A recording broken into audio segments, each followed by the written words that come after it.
పవిడి అంజయ్ చౌదరి గారు, పత్తిపల్లి గ్రామం, గుంటూరు జిల్లా. పవిడి అంజయ్ చౌదరి అంటే ఆ ముందు వస్తున్న ఆయన ఎదురు యజమాని, ఆయన గారు అంజయ్ చౌదరి గారు.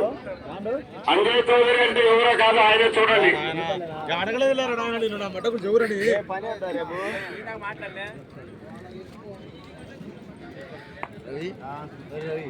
ఆ తదుపరి వారు బాలకెందులు అంజనప్ప, ఈ జత కూడా సిద్ధంగా రావాలా.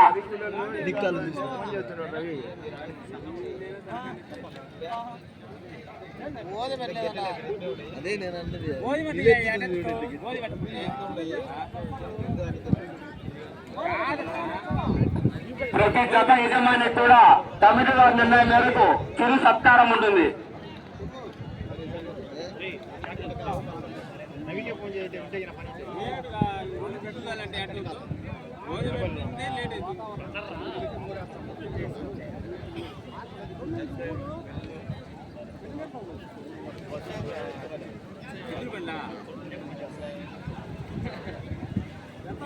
చేసుకున్నా